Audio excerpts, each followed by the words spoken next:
The godfather of blood, Adolfo de Jesus Costanzo was born on November 1st, 1962 in Miami, Florida, to Delia Aurora Gonzalez, a 15-year-old Cuban immigrant. Delia, already steeped in Santeria, a religion blending Catholicism and African Yoruba traditions, introduced her son to the occult early. At 6 months, Adolfo underwent a Palo Mayombe ritual, a darker practice involving animal sacrifice performed by a Haitian priest. The family shuttled between Miami, San Juan, Puerto Rico, and Haiti, where Delia exposed Adolfo to voodoo.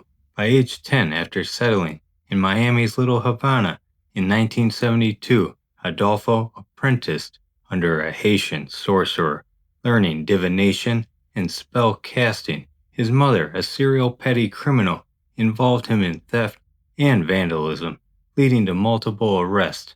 Adolfo served as a Catholic altar boy by day but practiced occult rituals by night. His stepfather's death in 1973 left money that funded Delia's third marriage to a drug-connected Palo Mayombe practitioner, further entrenching Adolfo in a world of crime and mysticism. He graduated high school in 1981 near the bottom of his class and briefly attended junior college before dropping out.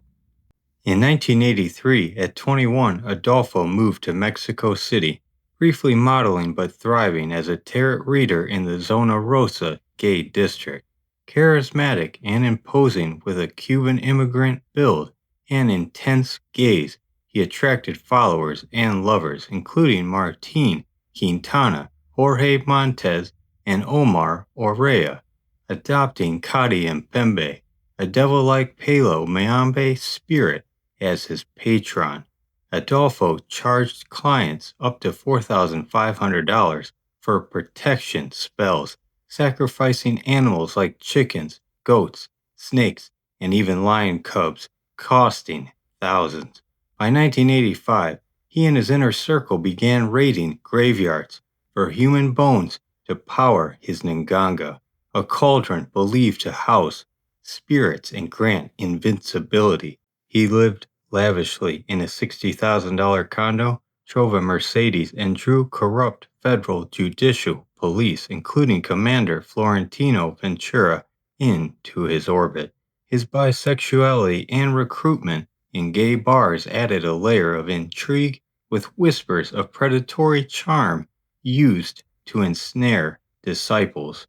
By 1986, Adolfo's cult formalized around a twisted version of Palo Mayombe, mixed with Santeria and voodoo. Insisting on the title El Padrino, the Godfather, he declared human sacrifices more potent than animal ones.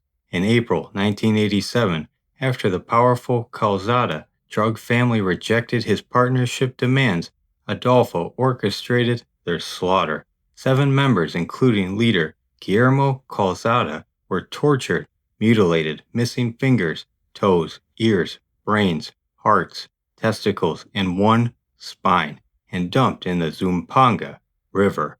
Their remains were boiled in his nganga alongside a turtle shell, rooster head, and goat skull to summon supernatural protection. That July, Adolfo met Sara Aldrete, a 24-year-old honor student from Texas Southmost College. After a traffic encounter, he sabotaged her relationship with boyfriend Gilberto Sosa, making her his high priestess, La Madrina. Sara led a double life as a physical education aide and cult enforcer, her 6'1" height and charisma amplifying her role. In November 1987, Adolfo allied with the Hernandez brothers, Elio, Serafin, and Saul, marijuana smugglers from Matamoros, promising magical protection for a share of profits. The cult, later dubbed Los Narco-Satanicos by the press, merged drug trafficking with occultism, moving tons of marijuana and cocaine across the U.S.-Mexico border. Sacrifices became routine to ensure good luck. On May 28, 1988, they killed 2 dealers. On July 16th, transvestite Raul Paz, a former lover of a cult member, was dismembered. In August, a stranger was sacrificed to free a jailed member. In November, cult insider Jorge Valente was killed for breaking a drug ban. Rituals were grotesque. Victims' throats were slit, bodies decapitated with machetes, and organs, hearts, lungs, brains, genitals, boiled, and sometimes consumed. Adolfo targeted nobodies like transvestites and small-time crooks to avoid attention, believing their screams enhanced his spells' potency. By 1988, the cult operated from Rancho Santa Elena, a remote desert ranch near Matamoros, used for drug storage and rituals. In February 1989, rival dealers Ezekiel Rodriguez, Ruben Vela, and Ernesto Rivas were tortured and killed. On February 23rd, a stranger was shot.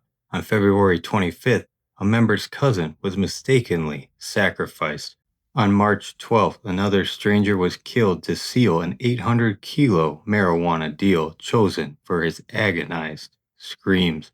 The ranch's shed became a slaughterhouse, littered with melted candles, cigar butts, and an nganga containing a dead black cat and human brain. When police later excavated the site, they found 15 mutilated bodies, some with spines wired into necklaces, and required a curandero to neutralize the ranch's black magic before digging.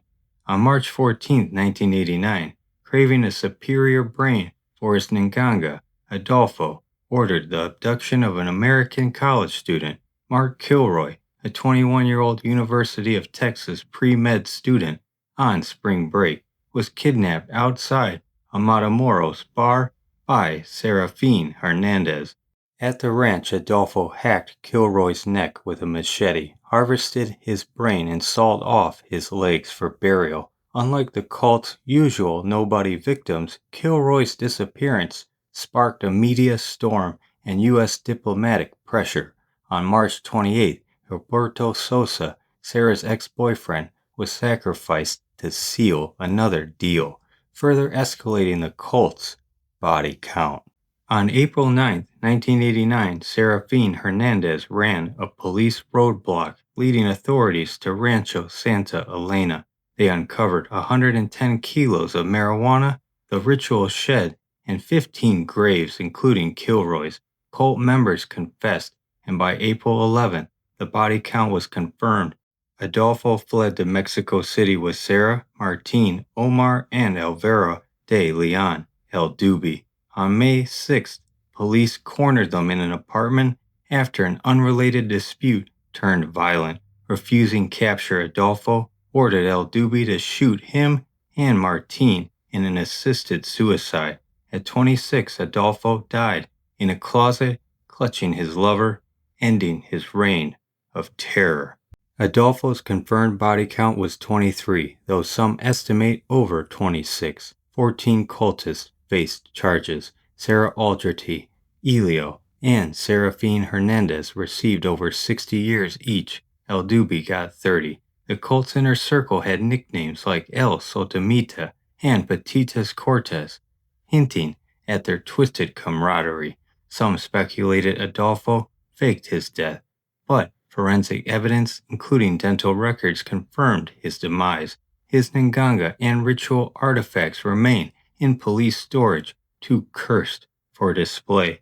The case shocked the world, with Discovery Channel's most evil rating, Adolfo a perfect 22 of 22 for depravity. His story endures as a chilling blend of drugs, mysticism, and murder, a cautionary tale of charisma turned deadly.